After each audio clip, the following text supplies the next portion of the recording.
do you want? A choice. A chance. There's your chance. Take it. Grateful. The day will come when you won't be.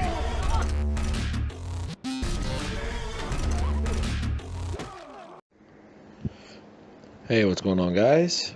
Matt back again with another throwback review for The Walking Dead. This will be Season 4, Episode 1, the Season 4 premiere, entitled 30 Days Without an Accident. Alright, guys, this episode starts out with Rick. He walks out of the cell block outside to a sunny, calm day. You know, he splashes water on his face. Then the shot pans out to a vegetable garden towards which he is headed. Lining the gates of the garden is like a dozen walkers that have accumulated overnight, among of which include a bloody-eyed walker. While listening to music and digging in the garden, Rick finds a handgun, fully loaded, which he examines for a moment, then tosses it into the wheelbarrow. Carl walks out towards Rick, complaining that he did not wake him up. Rick said he had not done so due to the knowledge that Carl was up late reading comic books, and the two share a chuckle.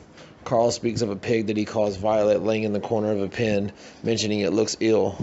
Rick tells Carl he should not name the pigs because they are food, yet answers that he does not know the reason of the pig's illness. Rick also suggests that Carl attend story time with other children. In the outdoor confines of the prison, Carol cooks breakfast for the residents. Daryl joins her, while numerous survivors thank him for his hunting, including a young man named Patrick.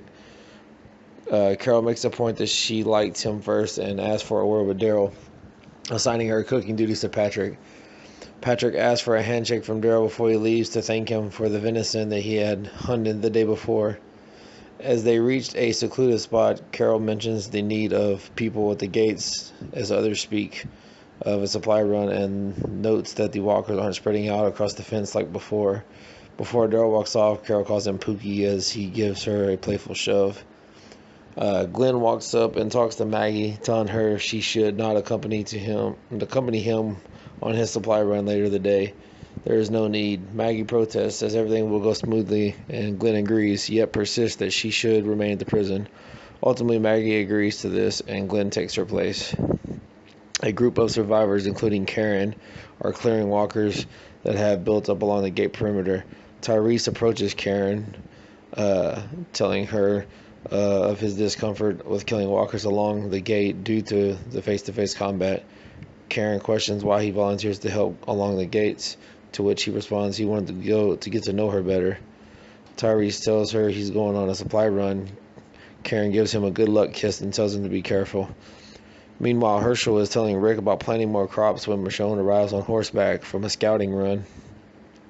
Dismounting Flame, the horse they have, she hands Carl comics she found and talks briefly with Rick about her unsuccessful run. She volunteers to check the traps for animals before the walkers get them, but Rick decides to go himself. As he leaves, Herschel tells Rick that their council, himself, Glenn, Carol, Daryl, and Sasha, preferred that Rick take his gun along when he goes outside the gates for protection. As the supply group gets ready to leave, Zach meets up with Beth, and the pair kiss each other goodbye. Bob volunteers to go along to earn his keep. After some hesitation and convincing from the others, Sasha allows him to come. As they reach an abandoned army camp around the shopping mall, Daryl asks them to listen to the music booming in the distance and notes that he had been part of a group that hooked it up to 2-car batteries to draw the walkers away. The group approaches the front of the store, and Zach starts a conversation with Daryl, trying to guess what Daryl's pre-apocalypse employment was. They mention this has been going on daily for the past 6 weeks. Zach guesses a homicide cop, and Daryl affirms the guess. An incredulous Zach apparently doesn't believe it and states he will keep on trying, he guesses. Bob, the last to enter, notices a pair of legs on the ground as he follows the others in. The rest of the walker's body is revealed to be on the roof, along with several dozen other walkers. In the store, Bob approaches a wine/beer aisle and is tempted to take a bottle. He decides to put it back, causing the entire shelf to tip over and fall on him, pinning his legs. This also attracts the attention of the walkers on the roof, who begin to fall through the worn and decaying ceiling. Daryl and Zach are able to free Bob, but Zach is bitten in the process.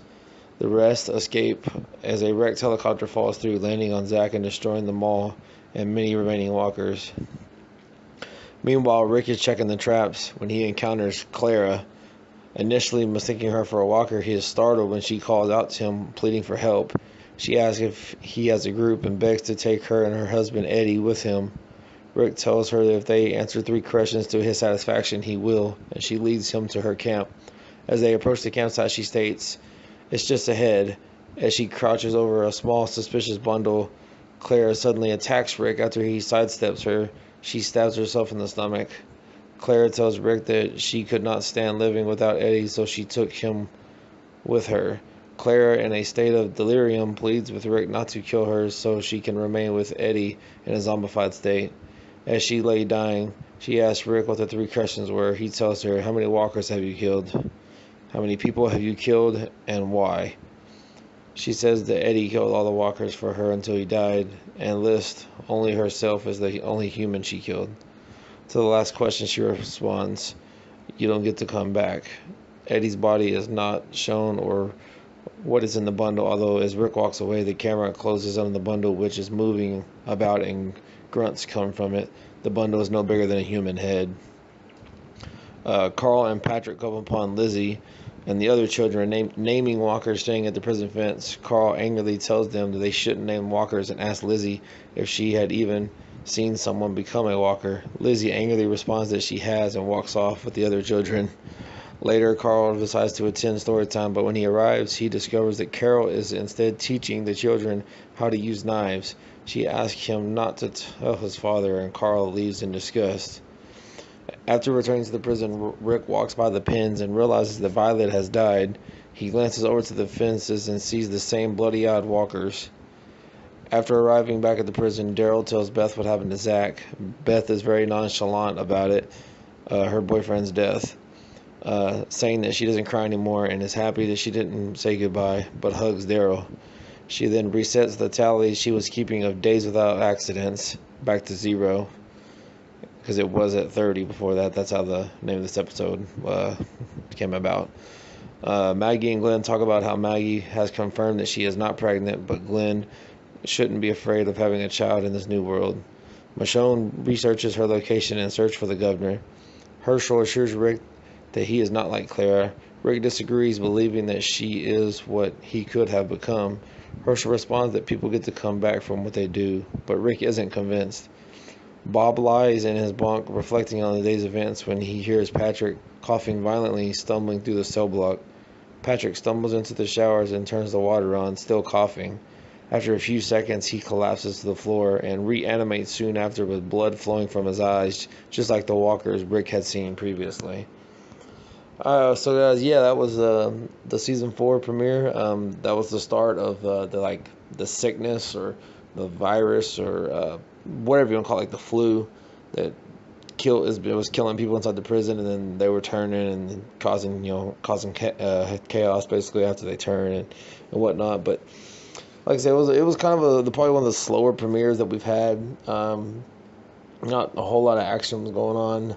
It was right after season 3 when they took the Woodbury people in, and I guess Rick has kind of stepped down his power. They got this council, and he's more just trying to just be a farmer, so to speak, and just stuff like that, just the small stuff, but not really making all the big decisions. But all in all, I mean, it wasn't too terrible bad, but like I said, action-wise, it just definitely wasn't that. But that was my review for Season 4, Episode 1, Season 4 premiere, 30 Days Without an Accident. I appreciate you, as always, checking this out, and I will see y'all next time.